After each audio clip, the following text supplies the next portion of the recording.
এখন তো স্বৈরাচার নাই, তাহলে আজ নুরুকে রক্তাক্ত করছে কারা? আওয়ামী লীগ এবং জাতীয় পার্টি এ যেন দুজনে দুজনার, তাদের দুজনের গুরু এক, তাদের কেবলা এক। তাদের গুরুর দেশে বৃষ্টি হলে দুই শিষ্য একই সাথে ছাতি উঠান মাথায়। নুরুল হক নুরু আমাদের সংগ্রামী সহযোদ্ধা, তার উপর হামলার প্রতিবাদে গণসংহতি পরিষদের আজকের এই সমাবেশে, গণ অধিকার পরিষদের আজকের এই সমাবেশের সংগ্রামী সভাপতি, উপস্থিত জাতীয় নেতৃবৃন্দ, সর্বস্তরের ভাই এবং বোনেরা, সেদিন আমার একটি জেলা সম্মেলন ছিল।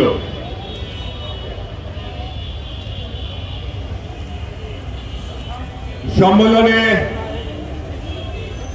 আমি যখন যাচ্ছিলাম শেষের দিকে, দ্বিতীয় ডিভিশনে, ঠিক সেরকম একটি সময়ে হঠাৎ কি মনে করে মোবাইল ফোনটি খুললাম, ফেসবুকের দিকে তাকিয়ে দেখলাম একজন মানুষকে সবাই মিলে মারছে। আমার কেমন জানি খটকা লাগলো, মনে হলো চেহারাটা যেন আমি চিনি, মনে হলো চেহারাটি আমার খুবই পরিচিত। ভালোভাবে তাকিয়ে দেখতে লাগলাম, এ তো অন্য কেউ নয়, এ তো আমাদের সেই নুরুল হক নুরু। ভাবলাম তাহলে এটি মনে হয় পুরনো কোনো ভিডিও ব্যাক করেছে ফেসবুকে। ভাইরা আমার, আবার তাকালাম, দেখলাম তখনও নুরুর উপর হামলা চলছে। আমার মনে আবার খটকা লাগলো, নুরুর উপর অনেক হামলা এর আগে দেখেছি। এত দীর্ঘ সময় ভাবে এরকম হামলা, এত বর্বরোচিত ভাবে এরকম হামলা তো আমি কখনো নুরুর উপর দেখিনি। ভালো করে যখন খেয়াল করলাম, দেখলাম এ তো সাম্প্রতিক ঘটনা, কিছুক্ষণ আগে ঘটেছে। ট্রমাটাইজড হয়ে গেলাম। নুরুর উপর এর আগেও হামলা হয়েছে, যখন সে কোটা বিরোধী আন্দোলন করেছিল, ফ্যাসিস্ট হাসিনা বিরোধী আন্দোলন করেছিল। আমরা নুরুর শরীর থেকে বারবার রক্ত ঝরতে দেখেছি, বারবার নুরুকে রাজপথে পড়ে যেতে দেখেছি, যেন হৃদয় বারবার আমাদের বিদীর্ণ হয়ে গেছে নুরুর সেই রক্তাক্ত চেহারা দেখে। এখন তো স্বৈরাচার পালিয়ে গেছে, এখন তো স্বৈরাচার নাই, তাহলে আজ নুরুকে রক্তাক্ত করছে কারা? ভালো মতো খোঁজ খবর নিলে বেশি খোঁজ খবর নিতে হয় না। ইতিপূর্বে অনেক বক্তাই বলে গেছেন, আমরা বারবার বলেছি প্রফেসর ইউনূস সাহেবকে, ইউনূস সাহেব আপনার ইন্টারিম গভর্নমেন্ট প্রশাসনের বিভিন্ন স্তরে স্তরে হাসিনার আন্ডা বাচ্চারা রয়ে গেছে, তাদের বিরুদ্ধে আপনি ব্যবস্থা গ্রহণ করুন। ব্যবস্থা কিছু কিছু হয়েছে, বেশিরভাগ ক্ষেত্রেই হয় না। হোমিওপ্যাথি চিকিৎসা হয়েছে, অ্যালোপ্যাথি চিকিৎসা হয় নাই। ইউনূস সাহেব হাসিনার সেই আন্ডা বাচ্চাদের বিরুদ্ধে শুধু অ্যালোপ্যাথি নয়, অস্ত্র পাচার করতে হবে।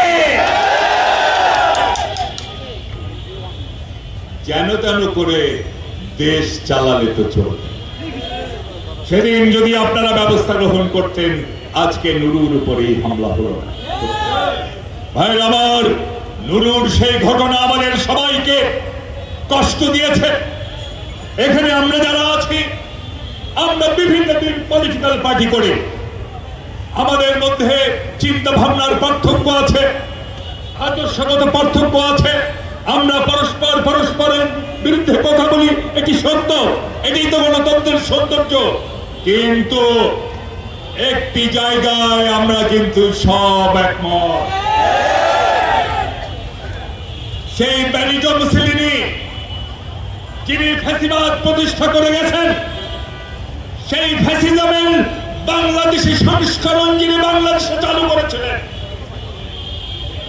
শেখ হাসিনা ওয়াজেদ কুখ্যাত রাষ্ট্রবিজ্ঞানী ম্যাকিয়াভেলির সুযোগ্যা ছাত্রী শেখ হাসিনার বিরুদ্ধে বাংলাদেশের ক্রিয়াশীল তামাম রাজনৈতিক দল, গুটি কয়েক দুষ্কৃতিকারী দল ছাড়া আমরা সবাই একটা জায়গায়,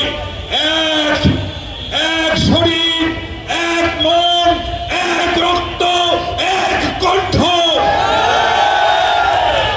ফ্যাসিবাদের জায়গা বাংলাদেশে আর আমরা হতে দেব না।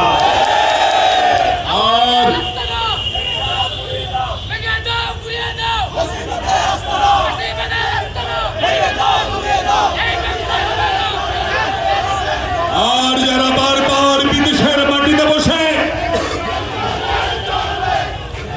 মাটিতে বসে যারা বারবার বাংলাদেশকে নিজ রাডারে আনার স্বপ্ন দেখে, তাদের উদ্দেশ্যে বলতে চাই, বাংলাদেশ আর কখনোই পৃথিবীর অন্য কোন দেশের পুতুল খেলার পাত্র হবে না। জাতীয় পার্টি আমার সময়, সে সময় যারা ছাত্র নেতা ছিলেন, আপনারা সবাই জানেন, জাফর জালাল, দীপালি সাহা, প্রিন্স ইয়াহিয়া, বাবলু সহ অসংখ্য শহীদের রক্তের বর্জ্যের ছাত্র আন্দোলন গড়ে উঠেছিল। যে ছাত্র আন্দোলনের মুখে 1986 সালে এরশাদ যখন পালানোর কাউন্টডাউন শুরু হয়ে গিয়েছিল, ঠিক সেই সময় একজন মহিলা, কখনো তিনি তিলক পরেন, কখনো তিনি হিজাব পরেন, রহস্যময়ী এক মহিলা আগের দিন এরশাদের সাথে লন্ডন গিয়ে পরের দিন এসে এরশাদের আঙিনায় গিয়ে এরশাদের ক্ষমতা দীক্ষায়িত করেছে, এরশাদকে টিকিয়ে রেখেছিলেন। সেই থেকে জাতীয় পার্টি এবং আওয়ামী লীগ যে এক ফ্রেমে বন্দী হয়েছে, তাদের সেই মধুর সম্পর্ক আর এখন পর্যন্ত শেষ হয় না। ভাইরা আমার, সে সময় একটি সিগারেটের বিজ্ঞাপন ছিল, গোল্ডেন সিগারেটের বিজ্ঞাপন, তা হচ্ছে তামাক এবং ফিল্টার দুজনে দুজনার। ঠিক সেরকমই আওয়ামী লীগ এবং জাতীয় পার্টি এ যেন দুজনে দুজনার। যখন এরশাদ বিপদে পড়েছেন, হাসিনা তার পাশে গিয়ে দাঁড়িয়েছেন। যখনই হাসিনা বিপদে পড়েছেন, বন্ধু তাকে ভুলে নাই, মনোকষ্ট দেয় না, ঠিক সময় মতো পাশে গিয়ে দাঁড়িয়েছেন। তাদের দুজনের গুরু এক, তাদের কেবলা এক। তাদের গুরুর দেশে বৃষ্টি হলে দুই শিষ্য একই সাথে ছাতি উঠান মাথায়। তাদের মধ্যে যখন ভুল বুঝাবুঝি হয়, ওই সুজাত সিংরা এসে মিলমাল করিয়ে দিয়ে যান। সেই জাতীয় পার্টি যখন এরশাদ 9 বছর ক্ষমতায় ছিল, হাসিনা এবং এরশাদ লুটপাটের ভাগ বাটোয়ারা করেছেন। আবার যখন হাসিনা ক্ষমতায় ছিলেন 15 বছর, এরশাদ, জিএম কাদের সহ জাতীয় পার্টির এমপিরা কেউ কিন্তু হাসিনার লুটপাটের ভাগ থেকে বঞ্চিত হয় নাই ভাই।